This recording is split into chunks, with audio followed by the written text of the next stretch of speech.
예, 여러분 안녕하십니까. 신경외과 우종윤입니다. 예, 오늘 제가 말씀드릴 내용은 제목을 이렇게 지어봤는데요. 돌고 돌아 다시 디스크 협착증, 그리고 여기에 대한 Q&A 방송을 해보도록 하겠습니다. 이게 비욘디 포맷이 좀 바뀌었는데 그동안은 강의 위주로 하고 중간중간에 억지로 질문 좀 바쁜 와중 중에 했었는데, 이게 강의보다는 질문에 대한 소통 위주로 이 About Live Time으로 바뀌면서 이전에 했던 내용 중에 가장 환자분들께서 관심이 많아 하시는 디스크나 협착증, 결국 물어보는 거는 디스크 협착증이 되겠습니다. 이제 뭐 지금까지 여러 가지 압박골절이라든지 뭐 종양, 재활치료 여러 가지 등등에 대해서 강의를 드렸는데, 실제로 환자군이 가장 많은 게 디스크나 협착증이고 또 가장 궁금해 하시는 게 디스크 협착증이기 때문에 우리가 가게에 갔을 때 뭐 잘 팔리는 물건을 많이 진열해 놓지 잘 안 팔리는 물건을 진열해 놓지 않듯이, 이제 디스크와 협착증에 대해서 다시 한번 다시 한번 강조를 드리고 간단히 말씀드리고 거기에 대해서 여러 가지 질문을 받아보도록 하겠습니다. 네, 저는 우종윤이고 남기세병원에서 근무하고 있습니다. 일단 디스크 협착증에 대해서 먼저 간단하게 말씀을 드리면, 우리가 환자분들이 이제 저희 병원에 오시는 분들은 디스크가 터지거나 협착증이 오래돼서 요통과 하지방사통이 심해져서 한참 동안 이런저런 치료하시다가 오시는 분들이 많으신데, 그분들이 가장 많이 처음 물어보시는 게 그 내용입니다. 네. 선생님, 이 디스크가 왜 생긴 건가요? 왜 저에게는 이런 병이 생긴 걸까요? 그리고 또 협착증이라는 게 뭔지, 이게 다른 사람들, 나랑 나이 비슷한 사람들, 뭐 옆집 할머니는 괜찮은데 멀쩡한데 나는 왜 이런 병이 생겼냐, 이렇게 물어보시는 질문으로 일단 시작을 하곤 합니다. 그래서 우리가 척추에 대해서, 척추의 모양과 구조, 그리고 디스크와 협착증이 생기는 이유에 대해서 다시 한번 설명드릴 필요가 있는데, 척추는 이렇게 대부분 7개의 목뼈와 12개의 등뼈, 그리고 5개의 허리뼈, 그 밑에 있는 천추, 역삼각형 모양으로 된 천추, 그리고 꼬리뼈로 구성이 됩니다. 근데 그 과정 중에서 일반 사람들이 말하는 디스크, 이제 병명을 정확히 말씀드리자면 추간판 탈출증이라는 것은, 추간판, 디스크 척추 뼈와 뼈 사이에 있는 추간판이 제 위치에 있지 않고 전위, 그러니까 빠져나가서 그게 신경을 눌러서 요통, 허리 통증과 다리로 내려가는 신경을 압박해서, 혹은 목 쪽에서는 이제 팔로 내려가는 신경을 압박해서 여러 가지 신경 증상을 유발하는 질환을 속칭 디스크, 추간판 탈출증이라고 합니다. 그리고 척추관 협착증이란, 이제 신경이 지나가는 길이 척추뼈 사이에 있는데, 그런 척추뼈 사이에 있는 척추관과 추간공, 이게 신경이 지나가는 통로입니다. 이 통로가 좁아지면서 마찬가지로 요통 및 하지방사통, 신경 증상을 일으키는 질환입니다. 그래서 척추관 협착증이란 어떤 원인에 의해서 척추 중앙의 척추관과 신경근관 또는 추간공이 좁아져서 이런 증상을 일으키게 되는데요. 그 생기는 원리에 대해서 다시 한번 설명을 드리겠습니다. 이렇게 척추뼈에 대한 MRI가 있습니다. MRI 보시면 이 부분이 이제 척추뼈이고, 뼈하고 뼈 사이에 까맣게 되어 있는 부분이 디스크입니다.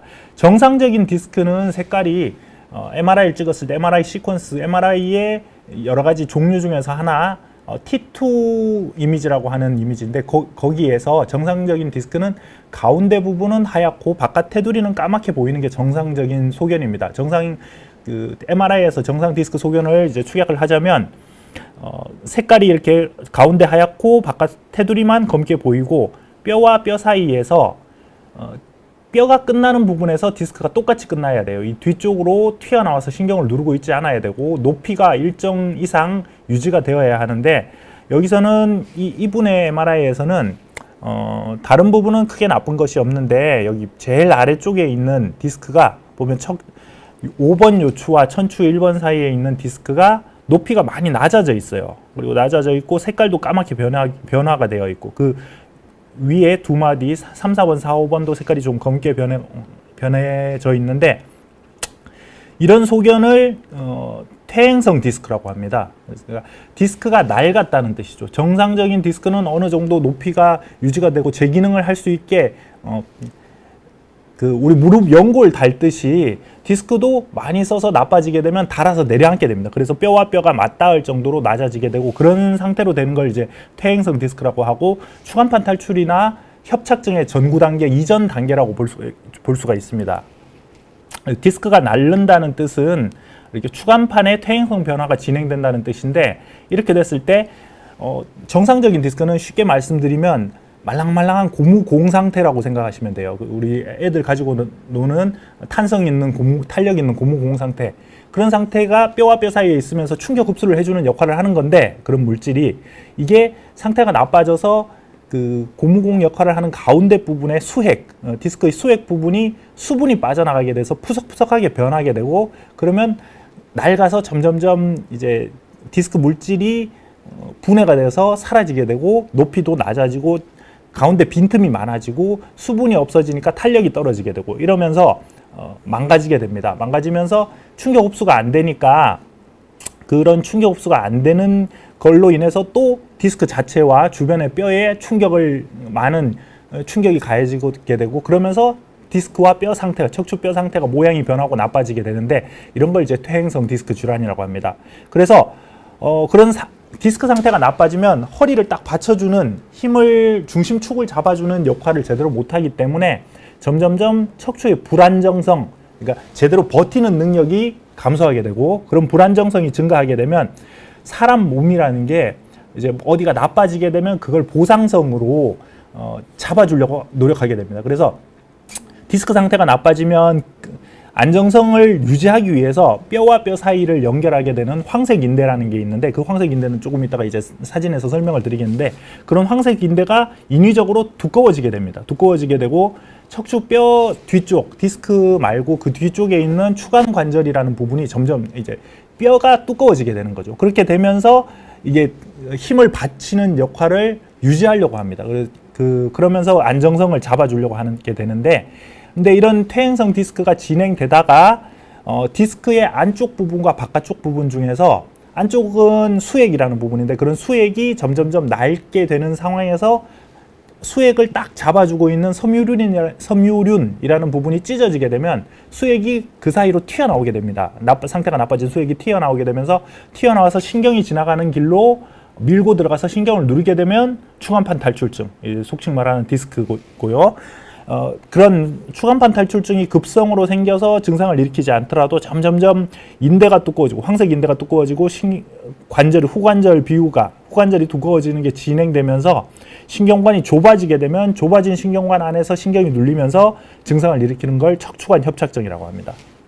그래서 추간판 탈출증이라는 것은 가운데에 뼈와 뼈 사이에 있는 디스크가 이렇게 있으면 안쪽 부분과 바깥쪽 부분이 성상이 달라서 안쪽 부분은 충격을 흡수해주는 고무공 상태 그리고 바깥쪽 테두리 부분은 이 고무공이 밖으로 밀려 나오지 못하도록 잡아주는 섬유 가죽띠 상태라고 생각하시면 됩니다. 그런데 디스크가 상태가 나빠지고 눌리게 되면서 이렇게 모양이 틀어지게 되고 틀어진 상태에서 밀려 나오게 되고 섬유륜이 찢어지면서 안쪽에 상태가 나쁜 디스크가 터져 나오게 되고 터져 나와서 다른 데로 흘러가게 되고 이런 추간판 탈출증의 양상에 따라서 이제 정도에 따른 분류가 팽륜, 돌출 혹은 파열 탈출, 부골화 이렇게 여러 가지로 나뉘게 되고요. 그리고 추간판 탈출은 또 다른 분류 방법으로 위치에 따라서 이렇게 중심성 가운데로 탈출하느냐 혹은 가운데 척추관 내에서 오른쪽 또는 왼쪽 편측으로 측부 탈출을 할 수도 있고 신경이 가운데 신경관 외에 신경이 다리 쪽으로 내려가는 신경이 빠져나가는 길 그런 신경근이 빠져나가는 길 쪽을 신경공이라고 하는데 그런 신경공 쪽에서 탈출이 돼서 신경을 누르느냐 혹은 그 바깥쪽 아주 바깥쪽 극외측 탈출 이렇게 위치에 따라서 네 가지로 나눌 수 있고 이런 이제 위치에 따른 분류에서 중요한 점은 가운데 쪽에서 터질 때는 이게 어느 정도 터져도 신경관의 크기가 크기 때문에 증상이 별로 없는 경우가 많습니다. 그래서 뭐 디스크가 조금 돌출이 되어 있다, 약간 부풀어 올라와 있다 이런 이야기를 듣고 큰 이상은 없다 이렇게 MRI를 찍더라도 그런 설명을 들으시는 경우가 많은데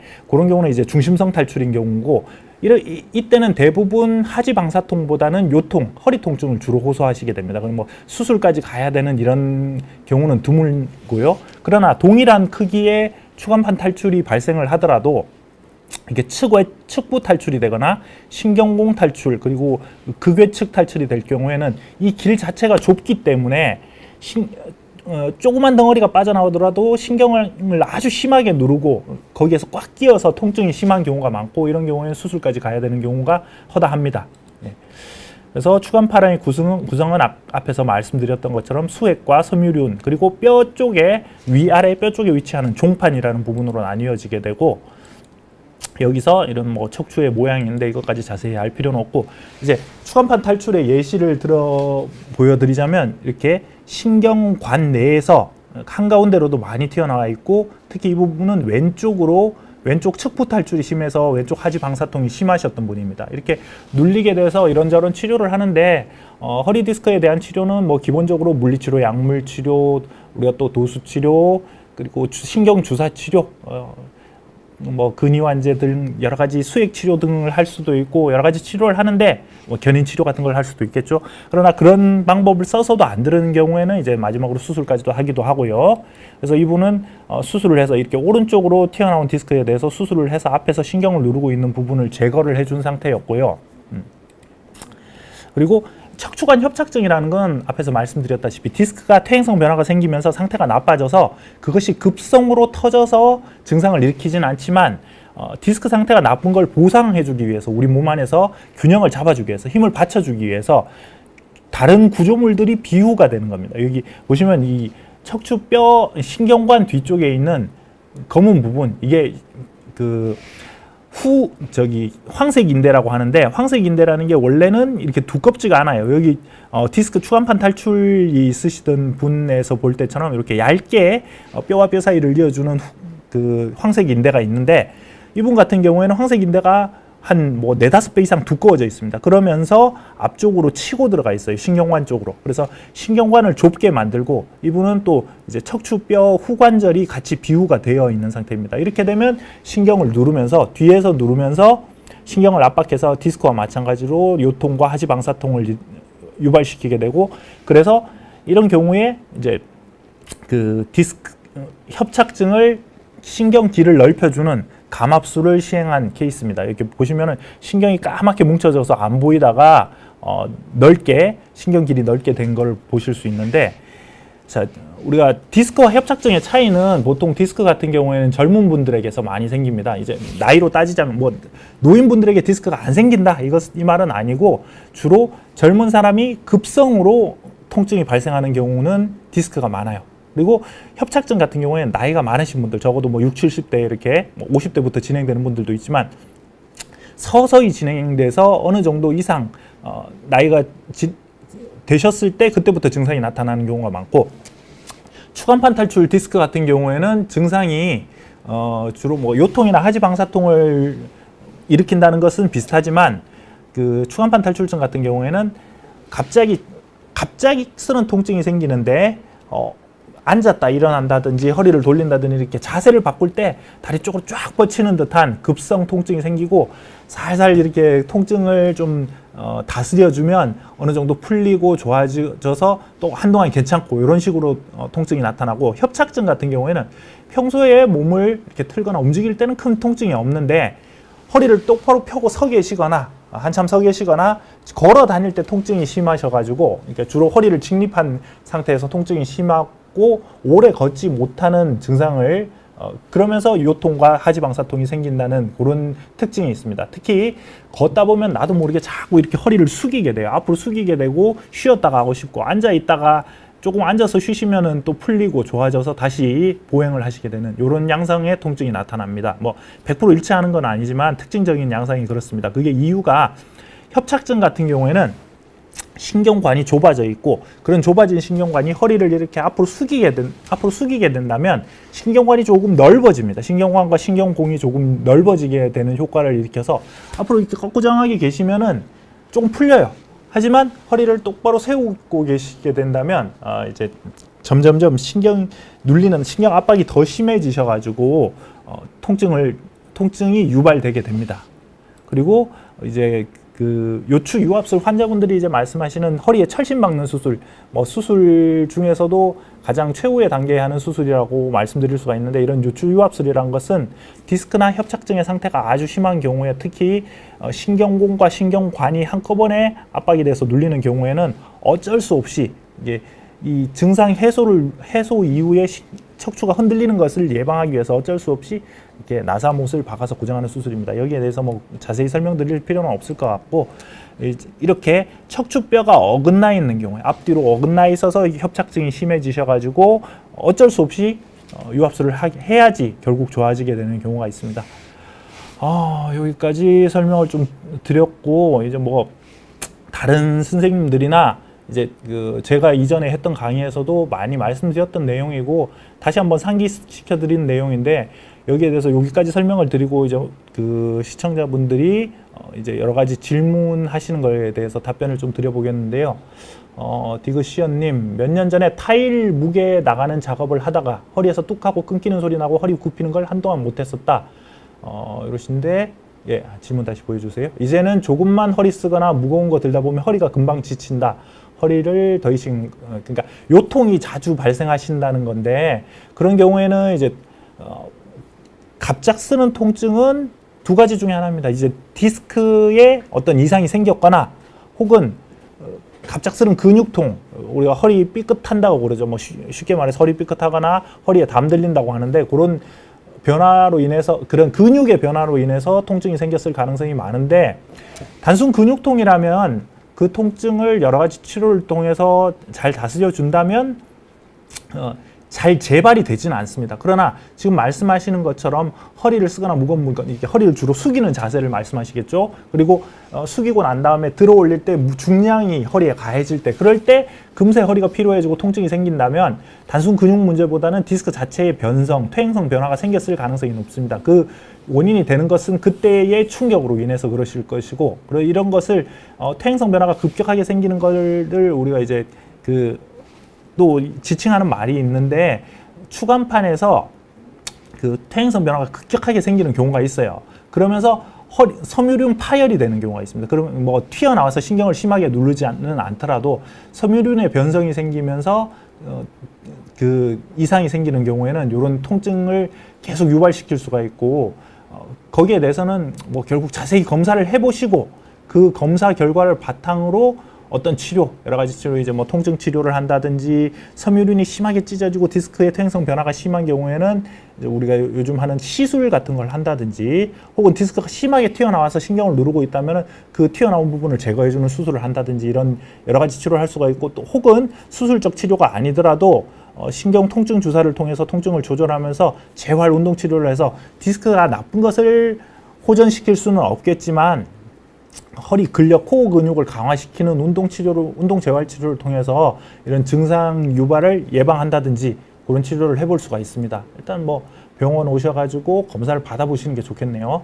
그리고 만두김님은 기분 탓인지 오래전부터 왼쪽으로 몸이 뒤틀려 있는 것 같아서 가끔 몸을 오른쪽으로 크게 돌리면 척추에서 뚝 하는 소리가 들린다고 하셨고, 소리가 난다는 거 느끼는 것도 주관적이다, 확실치 않다. 소리가 나면 교정이 되는 것 같아서 안심을 하게 되는데, 소리가 나는 게 확실치 않다. 예.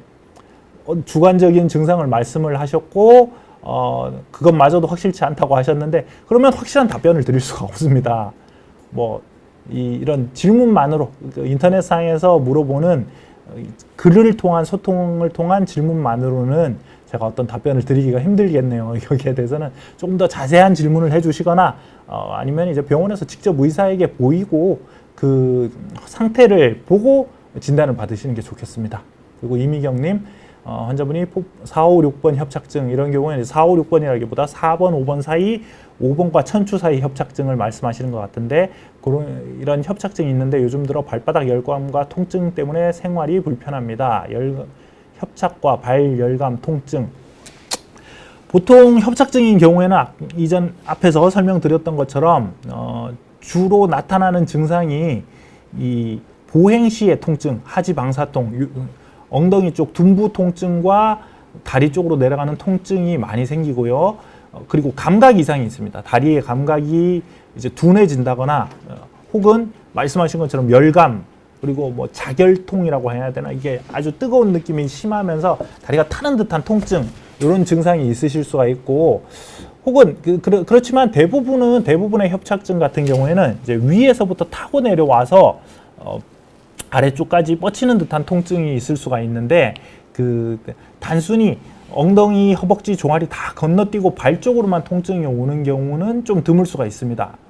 뭐 100% 없다는 이야기는 아니고요. 그래서 이런 하지 방사통이 있으면서 다리 열감도 생기고 통증도 생기고 이런 발 쪽에 열감과 통증이 있는 것은 어느 정도 관계가 있을 수가 있고 협착증과 관계가 있을 수가 있고 거기에 대해서는 일단 협착을 진단을 받으셨다고 하면 이미 MRI까지 검사를 해보셨을 가능성이 높은데 이런 자세한 검사와 거기에 대한 또 치료를 해보면서 경과를 봐서 이제 어떻게 교정을 해나갈지 치료를 해나갈지를 결정을 하시는 게 좋겠습니다. 물론 제가 드리는 제가 드리는 이야기의 대부분이 환자분들이 질문하시는 내용에 대해서 어느 정도 길을 안내해 드릴 수는 있지만 여기서 모든 걸 다 알려드릴 수는 없어요.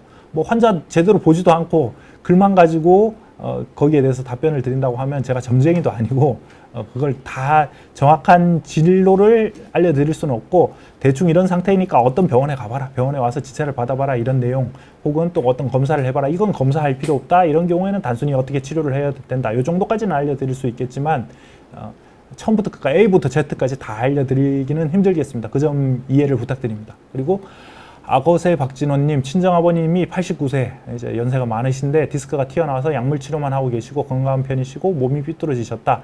점점 더 심해지시고 있고 지팡이를 이용하시면 도움이 될까요? 아니면 어떤 운동이 좋을까요? 연세가 많으시기 때문에 이제 단순 디스크보다는 협착증일 가능성이 높으신데 제가 요번 순서 말고 바로 지난번에 했던 게 협착증에 대한 노년성 협착증과 청소년기, 유소년기 협착증에 대한 차이에 대해서 설명을 드렸는데 나이가 드시면 추간판의 변성과 이제 양쪽의 비대칭적인 변성과 그리고 그런 뼈의 변화로 인해서 대부분의 환자분들이 측만증이 생기게 됩니다. 그리고 측만증으로 인해서 추간공이 막히거나 그리고 뼈가 모양이 변하면서 골극이 형성돼서 그게 신경을 눌러서 협착증, 추간공 협착증, 신경관 협착증 등이 생기게 돼요. 그래서 환자분 친정아버님 상태는 아마 단순 디스크 탈출보다는 퇴행성 측만증 그리고 노년성 퇴행성 측만증 그리고 척추관 협착증 또는 신경공 협착증으로 인한 하지 방사통일 가능성이 많습니다. 그런데 몸이 삐뚤어졌다는 것은 아주 오랜 세월에 걸쳐서 서서히 진행된 거기 때문에 이게 이제 뭘 단순히 운동을 하거나 뭘 한다고 해서 교정을 할 수 있는 건 아니고 일단은 통증이 심하시다면 거기에 대한 치료를 해야 되겠고 MRI도 검사를 하시고 통증 치료, 주사 치료 등등 연세가 많으셔서 수술은 좀 고민이 되실 텐데 그런 치료를 하시는 게 좋을 것 같고 그 다음에 지팡이를 이용을 하신다면 몸이 틀어진 자세를 바로잡는 데는 어느 정도 도움이 되실 것 같아요. 그렇지만 이제 그걸 한다고 해서 이미 틀어진 상태가 다시 회복되지는 않겠고 앞으로 진행되는 걸 이제 바른 자세를 함으로써 좀 예방을 할 수는 있겠죠. 그리고 노령의 환자분들이 어떤 운동을 해야 되냐에 대해서 많이 물어오시는데 좋은 운동은 일단 보행, 걷기입니다. 약간 빠른 속도로 걷기 단순 산보보다는 달리기보다는 걷는 운동이 제일 좋으시고 허리를 똑바로 펴고 바른 자세를 유지하려고 노력을 하면서 이제 바른 자세로 걷기 운동을 하는 게 나이 많으신 분들에게는 제일 좋은 운동이고 그리고 그보다 더 좋은 운동이 수영장에서 물속에서 수영을 하시거나 혹은 물속에서 걷기 운동을 하시는 건데 그건 이제 주변 상황에 따라서 여의치 않은 경우에는 하실 수가 없기 때문에 보통은 보행이 제일 좋고 걷기가 제일 좋고 단 무릎 관절이 안 좋거나 고관절이 안 좋으신 분들은 보행을 했을 때 이제 연골이 나빠질 수가 있기 때문에 또 무리한 보행을 하실 때는 안 좋을 수가 있습니다. 그게 양날의 칼 딜레마인데 이제 사람 몸이라는 게 어떤 근육은 쓸수록 어느 정도 강화가 되고 운동이 도움이 되지만 연골, 관절 이런 부분들은 쓰면 쓸수록 닳는 지우개와 같아서 많이 과도하게 썼을 때 나빠질 수가 있습니다. 그걸 잘 조절하면서 운동을 해 가시는 게 좋겠습니다. 허리 디스크에 좋은 운동은 이전 영상에서 다 설명을 드렸었는데 일단 걷기 운동, 수영, 그 다음에 여러 가지 스트레칭, 코어 강화, 근육 강화 운동. 이제 인터넷에 코어 근육 강화 근육 운동 쳐보면 수백 개, 수천 개가 나옵니다. 이제 그 유튜브만 쳐봐도 나오고요. 그거 보고 참조를 부탁드리고, 해피바이러스님 30대 중반인데 허리 디스크로 인한 방사통입니다. 어린 나이에도 수술하는 경우가 있나요? 제 뭐 개인적인 그 경험으로는 10대도 수술한 경우가 많았고요. 뭐 많이 아프니까 수술은 최대한 늦게 하고 싶은데 최대한 늦게 하는 게 좋지 않나요? 어떨까요? 이게 이제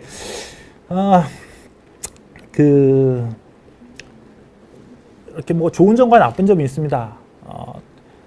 환자분이 수술을 안 하고 싶으면 안 하시면 됩니다. 그런데 이제 뭐 치료 방법에 대해서 수술을 안 하고 치료를 할 수 없는 경우에는 수술을 하셔야 되고, 수술 안 하고도 통증 조절이 되고 어느 정도 유지가 된다면 수술을 안 하고 최대한 지켜보는 게 맞을 수가 있습니다. 근데 단 이제 제가 개인적으로 수술을 꼭 해야 된다 이런 경우에는 수술 안 하고 버틸 수 없다라고 설명드리는 두 가지 조건이, 통증이 조절이 안 돼서 일상생활이 불가능한 경우, 이런저런 치료를 해봤는데도 뭐 신경주사를 맞는다든지 혹은 아주 돈 많이 들여서 시술도 했다. 나는 어느 뭐 한방병원 가서 기천만 원 썼다. 이 병원 저 병원 다니면서 할 수 있는 치료는 다 해봤다. 이런 경우에도 통증 조절이 안 돼서 아파서 못 살겠다. 이런 경우에는 뭐 수술이 답일 수가 있고, 물론 이제 그 병이 이 통증을 유발시킨다는 가정하에, 그런 진단하에 말씀을 드리는 거지만, 그런 경우에는 뭐 수술 외에는 남은 답이 없고요. 그리고 통증이 심하지 않더라도 이 허리 디스크 같은 경우에는 다리 쪽으로 힘이 떨어져서 뭐 다리를 쩔뚝거리면서 걷는다든지, 보행을 할 때 발목이 안 들어 올라가진다, 힘이 떨어지는 경우, 대소변 장애가 생긴다 이런 경우, 그리고 목 디스크 같은 경우에는 뭐 팔다리 힘이 빠진다 이런 경우에 이제 그 수술이 필요합니다. 그런 경우는 반드시 수술해야 되는 거고, 그 외의 상황에 따라서는 본인 상태에 따라서 조절을 하시면 됩니다. 이제 매일 소염 진통제 먹는 것도 부담스럽고 많이 아프고 불편하시다면은 이런저런 다 치료해 보셨다, 내가 다른 방법은 더 찾아볼 게 없다 이러면은 결국 수술로 가시는 게 맞으실 것 같습니다. 그리고 제시카 알바님, 헬스장에 가서 운동을 꾸준하게 하고 계신데 근육을 늘리기 위해서는 무게를 많이 한다. 그러면 무게 치면 허리가 아파서 안 하신다고 하는데, 자, 우리가 환자분들이 물어오시는데, 나는 운동도 열심히 하고 헬스장 가서 이제 뭐 PT 트레이너 붙여서 열심히 운동을 하는데 이 통증이 좋아지지를 않는다. 어떻게 하면 좋아지냐 이렇게 물어보시는데, 모든 분들이 그런 건 아니겠지만 헬스장 트레이너 분들은 미용 목적으로, 이제 체중 감량 목적으로, 혹은 우리가 뭐 미스터 코리아, 미스 코리아처럼 이렇게 근육 키워서 예쁜 몸 만들기 위해서 헬스를 하는 것에 대해 특화되어 있고, 그런 지도를 하는 분들이 대부분입니다. 그러니까 뭐 따로 재활 운동 치료나 이런 걸 배우고 거기에 전공을 하신 분들도 있겠지만 일반적으로는 그렇다는 겁니다. 그래서 그런 분들에 대해서는, 그런 분들을 입장에서는 열심히 운동해서 근육을 늘려야지, 이제 살도 빠지고 근육 늘려서 몸도 올록볼록 예뻐지고 들어갈 때 들어가고 나올 때 나오고 이렇게 된다고 설명을 하시는 거고, 이제 우리가 의료적인 측면에서는 그런 예쁜 근육이 중요한 게 아니라 코어 근육을 강화시켜서 코어 근육을 튼튼하게 하고, 그 이후에 이런 일반적인 운동을 했을 때 뭐 간에 기별도 안 간다 이런 경우에 중량 운동을 하라고 말씀을 드려요. 그래서 목적이 다르고 그 운동을 하는 방법이 다른 겁니다. 코어 근육 운동 같은 경우에는 허리를 숙이고 젖히는 신전, 굴곡 신전 운동은 최대한 자제를 시킵니다. 그런 운동은 안 하시는 게 좋고, 대신에 허리를 평행하게 유지한 정적인 상태에서 코어 근육에 힘을 줬다 뺐다 하는 이런 운동, 특히 이제 뭐 플랑크 자세 같은 그런 운동이 가장 흔하게 하고 많이 하는 운동이고, 중량 운동은 섣불리 하다가 코어 근육 다치고 디스크 망가지고 척추 관절 다 나빠지고 이러실 수가 있어요. 그래서 본인이 웬만한 코어 근육이 웬만큼 튼튼하지 않다고 하는 분들은 함부로 중량 운동을 하는 거는 오히려 더 나쁜 영향을 미칠 수가 있습니다. 예, 답변이 되셨으면 좋겠고, 에이스 아메리카노님, 허리 수술은 위험하다고 하던데 옛날 말인가요? 지금은 기술이 좋아져서 허리 수술을 해도 괜찮나요? 자, 모든 수술이라는 것은 위험성이 있을 수가 있습니다. 옛날에도 위험했고 지금도 위험할 수가 있어요. 그런데 이제 예전보다는 우리가 인간 사회는 점점 발전하는 방향으로 가고 있고 기술이 발전하듯이 이제 여러 가지 뭐 컴퓨터 기술이나 이런 게 발전하듯이 의료 기술도 점점 발전하고 새로운 방법이 나오고 있고 여러 의사들과 그리고 또 이제 거기에 종사하는 여러 그 기술자들의 노력에 의해서 그 결과는 좋게 하고 그리고 그 과정 중에 있을 수 있는 여러 가지 합병증은 줄여가는 방향으로 발전할 수가 있습니다. 이게 100% 안전하냐 물어보신다면 거짓말이라고 하겠습니다. 그러나 과거에 비해서 좋아졌다, 안전하냐 이렇게 물어보신다면 당연히 그렇다고 말씀을 드릴 겁니다. 허리 수술을 해도 괜찮나요? 안 할 수 있으면 안 하는 게 좋습니다. 제가 환자분들한테 말씀드리니까 뭐 하기 싫으면 하지 마시고 안 할 수 있는 방법을 찾아서 여러 가지 노력을 해보시는데 그게 안 될 때는 결국 수술을 하셔야 된다 이렇게 설명을 드립니다. 그런데 여러 군데 병원을 다녀봐서 이분도 수술해야 되고 저분도 수술해야 된다 그러고 이런 이야기가 나오면서 내 통증은 조절이 안 되고 상태가 계속 나빠지고 이런 경우에는 결국 수술을 선택하시는 것밖에는 방법이 없을 거라고 생각을 합니다. 그리고 추러스님, 디스크의 좌골신경통까지 진행된 상태라 병원 진료를 받아보고 싶다고 하시는데 보통 치료는 어떻게 진행되나요? 이제 일단 와서 물어보십시오. 뭐 여기서 제가 어떻게 병원 와서 MRI 찍어보고 MRI 찍고 거기에 따라서 이게 그 디스크가 있다 없다를 병원 진료도 안 받으신 상태에서 진단을 할 수가 없어요. 지금 말씀하시는 거는 그냥 내 추측인 거고 진단을 받아야 이게 디스크 때문에 그런 건지 혹은 뭐 다른 원인에 의해서 그런 건지 또 알 수가 없어요. 혼자서 나는 디스크야. 내가 이게 디스크가 나빠가지고 이렇게 말씀하신 그 생각만 하고 계신 것은 아주 미련한 것이고 뭐 큰 검사를 하지 않는다 하더라도 일단 와서 먼저 진료를 받아보시길 바랍니다. 예. 윤이님, 작년 6월에 허리 디스크 탈출로 많이 아파서 신경 차단술을 하셨고 방사통도 발가락까지 있습니다. 몸무게 줄이고 허리 이후에 좋은 운동도 매일매일 합니다. 더 이상 아프지 않습니다. 디스크가 다시 흡수가 된 것일까요? 다 나은 걸까요? 제가 뭐 극단적으로 설명을 드려서 디스크가 추간판 탈출이 됐을 때, 디스크가 터졌을 때 이제 이게 어떤 방사선 영상 사진상에서 MRI 사진상에서 어떤 경과를 가지느냐에 대해서 극단적으로 설명을 드려서 181로 설명을 드리는데 10% 정도는 10% 정도는 저절로 파열된 디스크가 흡수돼서 사라지기도 합니다. 그래서 아주 좋은 경우가 있을 수가 있고 이게 뭐 하루아침에 그렇게 되는 게 아니라 수개월이 지나서 그렇게 되지만 그런 경우가 있을 수가 있고 한 80% 정도는 그대로 가요. 그러니까 뭐 큰 변화 없이 그대로 가고 그런데 80%의 환자분들 중에서도 좋아지는 경우가 있어요. 이게 신경이 눌리게 되면서 통증이 생기게 되는데 그런 눌리는 신경이 어느 정도 이제 눌리는 그 부분이 어느 정도 안정화가 된다. 이렇게 좋게 말하면 안정화가 된다는 거고 나쁘게 말하면 신경이 적당히 죽어서 통증을 잘 못 느끼는 상태가 되는 겁니다. 그래서 큰 변화가 없음에도 통증이 좋아질 수가 있는 경우가 있고 혹은 그 80% 중에 대부분은 계속 비슷한 통증이 유지되는 경우가 많고요. 그리고 나머지 10% 정도는 이제 그 튀어나온 엎친 데 덮친 격으로 터진 상태에서 더 심하게 터져서 큰 나쁜 상태로 진행되는 경우가 있습니다. 그래서 그런데 디스크가 파열이 될 때 섬유륜이 크게 찢어지면서 아주 대차게 터진 경우에는 통증이 아주 초기 증상은 아주 심각하지만 오히려 경과가 좋은 경우가 종종 있습니다. 이제 대차게 터지면 흡수가 될 위험성이 아니라 이제 호전이 될 가능성도 더 높아집니다. 더 높습니다.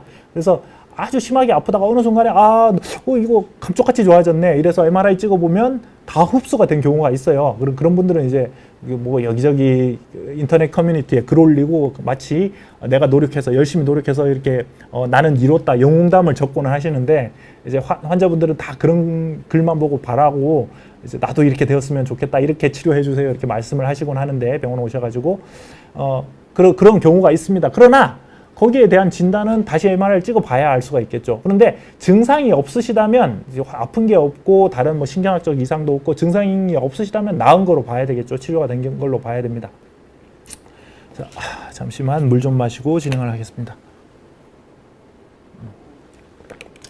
앨리스 최님 디스크 파열된 지 1년 5개월 지나고 나서 방사통이 거의 사라졌다. 이제 앞에서 윤희 님이 질문하신 것과 마찬가지 내용인데 디스크 흡수된 건지 MRI 찍어 봐야 할까요? 궁금하시면 찍어 보시면 좋죠. 예, 이제 거기에 대한 만족감도 느끼실 수가 있을 거고 찍어 보시면 좋은데 문제는 이제 뭐 찍어 보나 마나 좋아졌으면 굳이 찍을 필요가 있을까 싶긴 합니다. 예. 그리고 프로 야근러님 회사 시스템이 바뀌어서 요즘 하루에 의자 13시간씩 앉아서 일을 합니다. 기계처럼. 그런데 허리 통증이 생겼고 허리 디스크 증상이 아닐까. 우리가 앉아 계실 때, 서 있을 때 허리가 무리를 많이 받는다고 생각을 하시는데 서 계실 때는 딱 이제 생각을 해보시면 허리가 어떤 경우에 힘을 많이 받느냐. 딱 제가 이제 자세로 표현을 드리자면 이렇게 계실 때 힘을 제일 많이 받아요. 허리가 꺾구정하게 뒤로 앞으로 U자로 꺾인 상태. 요 상태가 되면 앉아 있을 때 그 꺾인 부분에 제일 많이 힘이 가해집니다.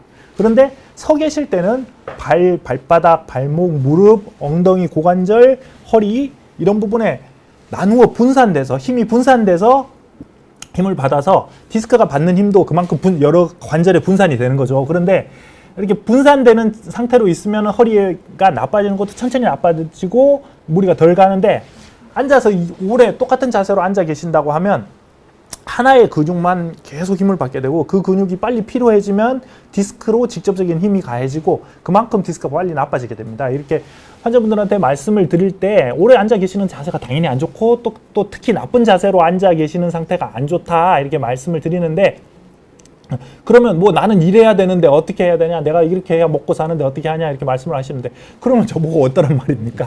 뭐 저는 충고를 드리는 건데 이제 앉아 계실 때 바른 자세를 하도록 노력하시고 우리 학생 때 학창 시절 생각해 보시면 40-50분 공부하고 10분 일어나서 마음껏 뛰놀도록 해요. 그게 이제 어릴 때부터 허리가 나빠지는 걸 예방하기 위해서 하는 건데 요즘 회사 같은 곳에도 이제 서서 일하는 데스크 스탠딩 데스크를 사용을 하거나 이런 것도 있고 혹은 또 한 30-40분 앉아 계셔서 일하시면 잠깐 뭐 1-2분 일어나서 스트레칭 하시는 거 이런 것만으로도 충분히 좋은 효과를 이제 볼 수가 있습니다. 그렇게 조절을 해 나가시고 이미 허리 통증이 생기셨고 계속 아프시다면 디스크가 퇴행성 변화가 생기셨을 가능성이 높습니다. 그리고 오늘 모먹지님 지인이 허리 디스크 수술을 받았는데 피가 고였다고 다음날 재수술 그리고 수술을 했을 때 이런 이제 피가 고이거나 염증이 생기거나 이런 여러 가지 문제가 생길 수가 있는데 그런 급성 문제가 생겼을 경우에는 아주 나쁜 신경학적 증상이 생길 수가 있고 그걸 해결하기 위해서는 재수술이 거의 90% 이상에서 재수술이 답입니다. 예. 뭐 제가 사진을 봐야 알 수 있겠지만 이렇게 말씀드릴 수밖에 없을 것 같습니다. 예. 그리고 내일 점심 뭐 먹지님 허리에 좋은 취하는 음식 뭐 그냥 환자분들이 이렇게 좋지 않은 음식이 뭐가 있냐고 물어보시기보다는 뭘 먹으면 허리에 좋나요? 뭐 연골이니까 글루코사민 먹으면 좋나요? 이렇게 물어보시는데 그런 거 별로 없고 그냥 불약식품 드시지 마세요. 나쁜 음식 뭐 뼈에서 칼슘이 숭숭 빠져나가도록 하는 이런 제가 많이 먹으니까 뭐라고 말씀드릴 수는 없지만 콜라 같은 거 이런 나쁘다고 생각되는 음식 모두 다 알고 있는 그런 거 안 드시고 그냥 일반적인 음식들 좋은 거 많이 드시면 됩니다. 예. 그리고 동네 바보형 언니님 허리 디스크 수술은 전신 마취냐 부분 마취냐 마취인데 수면 마취인가요? 이렇게 여쭤보셨는데 부위에 따라서 그러니까 척추의 어느 허리 디스크라도 이제 상부 요추 허리뼈 2, 3번, 3, 4번 이런 경우에는 이제 전신 마취를 해야 되는 경우가 있고요. 그리고 아래쪽 뭐 4, 5번, 5번과 천추 사이 이런 경우에는 부분 마취, 그러니까 허리에 신경 주사를 놔서 마취시키는 이런 마취를 해야 되는 할 수 있는 경우가 많이 있습니다. 뭐 물론 여러 마디를 해야 돼서 시간이 오래 걸리거나 혹은 과거에 수술을 이미 했던 부분이 있어서 부분 마취가 잘 안 되는 척추 마취가 잘 안 되는 경우에는 전신 마취를 해야 될 수가 있습니다. 그래서 그 환자분 상태에서 따라서 달라지는데 허리 디스크 수술 같은 경우에는 뭐 3, 4번, 4, 5번, 5, 6번 제가 이제 편의상 5번과 천추 사이를 5, 6번이라고 말씀을 드리는데 그 경우에는 부분 마취로 가능한 경우가 많습니다. 확률이 높습니다. 그리고 수면 마취라는 것은 부분 마취를 할 때 환자분들을 편하게 해드리고, 그리고 또 환자분이 깨서 조금이라도 움직임이 있고 자꾸 신경 쓰시면서 그 수술하는 의사에게 질문을 하거나 조금 뭐 미세한 움직임이 있거나 이런 위험성이 발생할 위험성으로 인해서 그 환자분을 재워주는 약을 사용을 하는 겁니다. 우리가 수면 내시경 할 때처럼. 그래서 재워주는 약을 쓰는 게 수면 마취라서 부분 마취에 더해서 수면 마취를 같이 하는 경우가 많습니다. 뭐 그런 약물을 썼을 때 부작용이 심해서 큰 문제가 있다 이런 경우를 아니고서는 수면 마취를 하는 경우가 많은데, 환자분들 같은 경우에는 가끔 의심이 많으셔서 나는 절대 안 잘래요, 재우지 마세요 이런 경우가 있는데, 이제 뭐 안 주무시고 하실 수도 있지만 상방간에 힘듭니다. 이제 수술 받으시는 분들도 오랜 시간 동안 같은 자세로 엎드려 계시면 힘들 수가 있고, 수술하는 의사도 환자가 예민하게 반응하시면 힘드실 수가 있습니다. 예, 그리고 김밥천국님, 관절염과 허리 디스크 둘 다 초기로 가지고 있다. 어떤 운동이 좋을까요? 실내 자전거는 허리가 부담이 되신다. 예, 말씀드렸다시피 이제 걷기 운동이 좋은데 많이 걸으면은 관절에 부담이 증가합니다. 그래서 이런 분들한테 수영이 좋습니다. 물 속에서 걷는 것만 하더라도 무릎 관절, 고관절에 부담이 덜하면서 전신 근육에 자극을 줄 수가 있습니다. 그래서 똑같은 시간을 운동을 하더라도 물의 수압으로 인해서 운동량이 훨씬 많아지고요. 그래서 수영을 택하시는 게 좋습니다.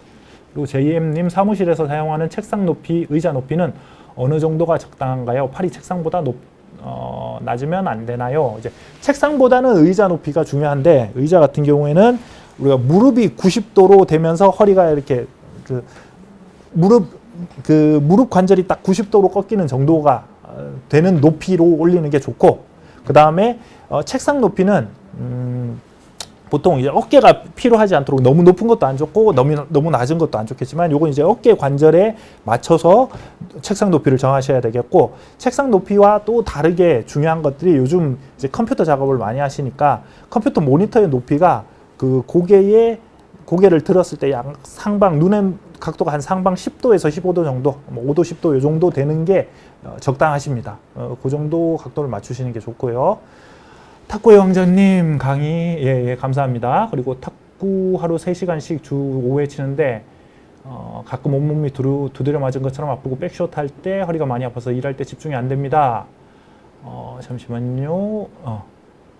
멈추기 힘든데요. 탁구 허리 안 아프게 칠 수 있는 방법이, 자, 탁구를 허리 안 아프게 칠 수 있으시면은 뭐 강하게 스매싱을 못 하실 거고, 그렇게 되면은 이기고 싶은 상대를 못 이기실 거고, 열심히 쳐서 상대방을 이기시면 허리가 아프실 거고, 그렇습니다. 둘 중에 하나만 선택을 하셔야 됩니다. 예. 간단한 답변이지만 뭐 이 교차점이 없는 질문을 하시는 거기 때문에 이 탁구 운동만 열심히, 거기에 대한 답변을 이제 어느 정도 드리자면, 탁구만 열심히 하시기보다는 스트레칭이나 코어 근육 운동을 통해서 코어 근육 강화를 하고, 그 다음에 이제 탁구를 해서 열심히 쳐도 버틸 수 있는 근육을 만들어라, 이렇게 밖에 설명을 드리지 못하겠습니다. 예.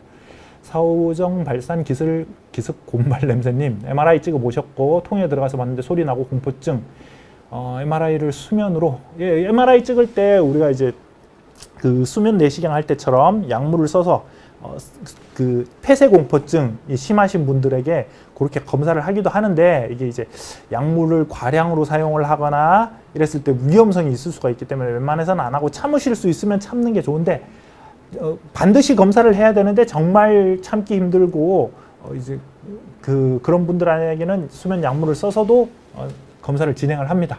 그리고 JM님, 예, 인사는 감사히 받겠고요. 그리고 허리 디스크일 때 바로 치료받지 않고 일정 기간 기다리면 디스크가 완치될 수도 있는 건가요? 예, 제가 이제 요번 강의에 앞에서 설명드린 것처럼 그 확률이 뭐 대략적으로 말씀을 드려서 181이라는 거지, 뭐 100% 거기에 만족하는 내용은 아니지만, 그런 것처럼 저절로 좋아지는 경우도 있어요. 참고 살만 하면은 기다려 보는 것도 방법입니다. 그리고 문은경님, MRI상 협착증이 심해지셨다는데 통증을 약으로 해결하고 있다. 괜찮으실까요? 뭐 협착증이 심해지셨다고 하면 어느 정도 연세가 있고 고령이실 가능성이 많고, 그리고 또 약물로 해결이 된다면 약물을 쓰는 것도 방법일 수가 있습니다. 약물 치료라는 게 그런 통증을 약물로 조절한다는 개념이거든요. 이게 협착증을 약을 써서 다시 좁아진 길을 넓힌다, 이 병을 없앤다, 완치를 시킨다 이런 뜻이 아니라 그걸 조절해 가면서 살아갈 수 있도록 약으로 도움을 준다는 뜻입니다. 그런데 이제 약으로 해결한다는 거는 어떻게 보자면 이제 우리가 크게 양쪽 분류로 생각할 수가 있는데 그 약만 가지고도 잘 조절이 되고 약에 의한 부작용이 없고 약만 먹어도 된다. 그러니까 약으로 조절이 안 돼서 수술로 가야 될 정도가 아니다. 이렇다면 약으로 조절하는 것도 좋은 방법일 수가 있습니다.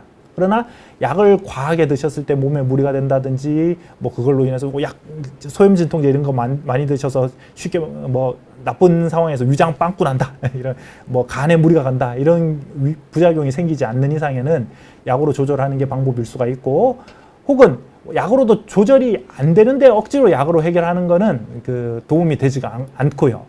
다만 제가 이제 환자분들한테 말씀을 드리는 내용 중에 아주 고령의 요즘 80대인 분들도 수술을 많이 하는데 80대, 90대 이런 노인분들이 할아버지 할머니께서 오셔서 뭐 약은 먹으면 그럭저럭 살만하고 견딜만 하기는 하는데 내가 이 약을 지금 한 10년째 먹고 있는데 이거 먹고 이렇게 버티는 게 과연 괜찮을까요?